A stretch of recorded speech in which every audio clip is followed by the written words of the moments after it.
Mamlaka ya Kudhibiti na Kupambana na Dawa za Kulevya DCEA kwa kushirikiana na vyombo vya ulinzi na usalama hususan jeshi la polisi imefanya operation maalum katika vijiji vya Marieni na Mhero vilivyopo kata ya Chome wilaya ya Same mkoa wa Kilimanjaro. Operesheni hiyo imefanyika kuanzia tarehe 10 hadi 16 Februari 2026 ambapo jumla ya kilogramu 299.8 za mirungi zimekamatwa na ekari 203 za mashamba ya mirungi zimeteketezwa.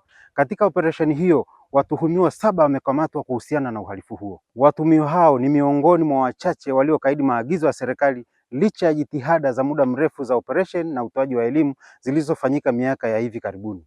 Serikali imefikisha huduma muhimu katika eneo hilo ikiwemo umeme, maji pamoja na kuanzisha miradi mbalimbali ya kilimo na ufugaji, na wananchi wengi wamehamasika na kujikita katika kilimo cha mazao mbadala kama vile vitunguu, viazi, kabeji, parachichi na kahawa.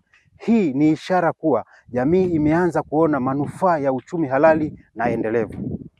Mamlaka itaendelea kushirikiana na viongozi wa vijiji, kata, wilaya na mkoa pamoja na wadau wengine katika kutoa elimu na kutekeleza operation mbalimbali ili kuhakikisha tatizo la mirungi linadhibitiwa kikamilifu katika wilaya ya Same. Ninatoa wito kwa wananchi kuendelea kushiriki kikamilifu katika mapambano dhidi ya dawa za kulevya na kuhakikisha kwamba tunatokomeza zao la mirungi katika wilaya hii ya Same na maeneo mengine nchini.